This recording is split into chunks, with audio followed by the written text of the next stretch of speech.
tale, the story of our own life journey, full of adventure, full of discovery. Sometimes we find on our journey great joy and love and peace. Sometimes we have pain, we have tears, and yet we find strength that holds us on our journey. We find that from within. Some find it from a source that's out there, and we find it together, community. We need, in the dark times, strength that comes from togetherness. So while we travel in good times and in hard times, celebrating successes and other times simply being present to or defying diseases in the process of aging, and oceans of self-doubt that can eat away at our confidence and our vitality and our strength, causing us to doubt our deep knowing that we have indeed traveled well. We remember times past, and we plan for what may come next, marveling at all we've seen and experienced on our journey.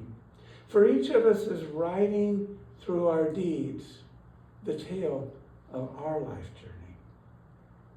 Lately, I've been spending more time than usual looking back at my previous life experience, the previous chapters in that continuing unfolding tale of my life. Some of my looking backward has been focused on a particular point in time, a time 50 plus years ago, when I was an activist on campus at the University of Oregon. Mm-hmm.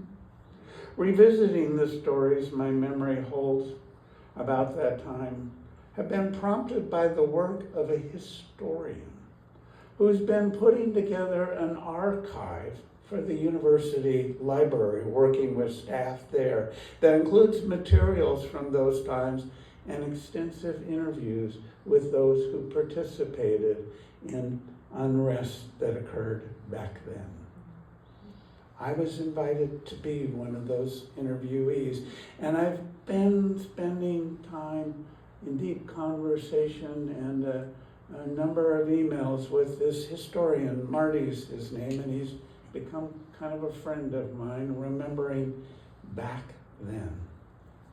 His intention had been to have the archives ready by April of this year to honor the 50th anniversary of the final end of the Vietnam War, as we call it in this country, or as the Vietnamese called it, the American War, which ended on April 14th, 50 years ago, when the country of Vietnam became one nation. No longer South and North, but simply Vietnam. The establishment of this historical archive made very clear to me that what I did was not merely part of my personal history, but affirmed the reality that all history includes the acts of countless individuals, weaving together many individual stories in a tapestry that becomes a history of past times. The colorful threads that I offered to Marty were mostly recollections of events that occurred mostly around April of 1970, when I was an idealistic and often impatient 20-year-old. That month, there were disputes and conflicts over the university's role in supporting the war in Vietnam, particularly a proposal to remove Reserve Officer Training Corps, the ROTC, from campus. A motion was made before the faculty senate. There was much lobbying and support, and it passed. Those of us who had supported that proposal were thrilled. But then another meeting was called for, and a motion was made to reconsider the proposal. And in the second meeting of the Faculty Senate, ROTC was affirmed to continue on our campus. Military leaders would be trained at the university. Those of us amongst the activists who had opposed ROTC found joy turning to great disappointment and even anger. Student activists, myself included, were enraged. We trashed the building, held multiple demonstrations, and in time occupied the university president's office. Though I am ashamed of my act of rage, I am not ashamed of the nonviolent civil disobedience I participated in. I knew I had to do something. Now, these parts of my story are echoing through my current reality, prompting my 75-year-old self not only to remember my past, but also to consider how the chapters of my life have shaped my present reality. One repeated theme in my life has been activism in various forms. I've worked on political campaigns, lobbied the legislature, served on state and city commissions, protested, and on a couple of occasions engaged in civil disobedience. The kid who loved debate and civics in high school is still active and committed. I am called to do something. In the here and now, I'm involved with protest planning as part of a group called ACES, the Activist Coalition of Eugene Springfield. The group has planned the last two major demonstrations, and Eugene is currently planning for the October 18th No King's Day 2.0 march, soon coming up. I have a meeting Monday with a legal consultant. This time I'm going to be the police liaison. I've been, those they were negotiating about before, but negotiations come to play. I guess that's my role at this point in time. In the room at meetings of that coalition and in online chats, I have encountered some folks who remind me a bit of my younger self. Have you ever encountered people who remind you of your younger self? They're out there. I'm thrilled to report that. And I'm thrilled by their enthusiasm and their spirit and their courage. But I cringe sometimes when it appears they may repeat some of the same kind of errors I made in my past. I restrain myself, though, from advising them to not make mistakes that were like mine. Because I remember that mistakes are our most important learning tool. In the beginnings of our life, we learn to walk by falling down. Can't walk if you don't fall down. That's certainly true of skiing and lots of other things that we do by trial and error. If we're able to escape the eating giants and one-eyed, flesh-eating giants and one-eyed monsters that our mistakes might free, we emerge stronger and perhaps wiser. Errors are highly instructive. Mistakes in the kitchen have made me a better cook. The same is true of gardening and even parenting and other major life endeavors. I certainly learned a lot about relationships from the ones that didn't work out. And when I step back from overly critical self-judgment, such lessons can help me to know myself more fully and help me figure out how I might match my intentions and my actions. To seek, as Gandhi described it, to be in the world what I want to see in the world. Now, I accept that such a goal is aspirational, highly aspirational. And I've learned that the mistakes I acknowledge having made can best help me be who I truly want to be. Owning my errors is step one in creating the yet to be written chapters of my life story. All kinds of recovery strategies and approaches tell us that that is true. Atonement begins with acknowledgement.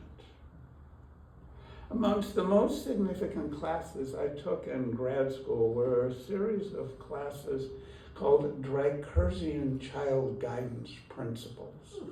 And I did a variety of classwork around what was called Saturday Circus at the university. In those classes, both the text and the professors affirmed that the only person in the world whose behavior I truly have control over is myself. True in parenting, true in life. And that the most effective way I can change my relationship with another is by shaping my own behavior, seeking to be less reactive and a bit more patient, trying to be less judgmental and more accepting, less critical, more understanding, less angry, and more loving. And all of this helped me to be a better dad, a better teacher, a better friend, a better life partner, a better boss, and even a kinder steward of my own thoughts and feelings. Now, reducing overly critical self-judgment is one of my continuing most difficult tasks. Such is the work of a lifetime. Sometimes as I age, I find myself spending a bit too much time looking backwards. I spent some time this last week looking at old Robert Redford movies. I bought Butch Cassidy and the Sundance Kid. I can watch it again and again. And the way we were, looking back into the past. I once took another significant class. It was a sign language class. And most of what I knew I forgot. But there's one piece from sign language that has helped me a lot as I travel my journey in life. It's how you do past tense, and ED ending in sign language is this. It's back there. It's in the past. And because it's back there, I can't change it. What's done is done. Now, I can and do look at my past with honesty and learn from it. And let what I learn move me forward. It's like being in a rowboat. You move a rowboat by rowing and looking backwards in the direction from which you've come. Now, I know that kind of comparative analogy doesn't really work if there's lots of rocks and barriers behind you. But the metaphor, I think, is still apt for remembering that past mistakes provide us with an abundance of friggin' learning opportunities. I will no doubt make more mistakes and thus have even more friggin' learning opportunities. I want to dissuade all of us from simply looking backwards, for there are more waters to cross and more chapters for each of us to write in the epic of our life journey. In crafting a life, unlike in writing fiction, we do not get to put together a plot outline first. Now, a murder mystery writer often knows well before they've written much on the page who done it and who is actually all going to get resolved. That's not the case in real life. Sure, we make plans, but all too often stuff happens. A conflict with a beloved or an angry storm god can stir up a whirlwind. A disgruntled coworker or an enraged cyclops can challenge us. Or we might face health challenges or encounter those pesky Lastrygonians. Stuff happens. Stuff happens that turn things in a very different direction than what we had planned or hoped and dreamed for. Few of us had planned for the current political reality that is the United States of America in 2025. But experiences from our past can remind us that we have the ability to persevere in hard times. And we have learned how to speak up and speak out.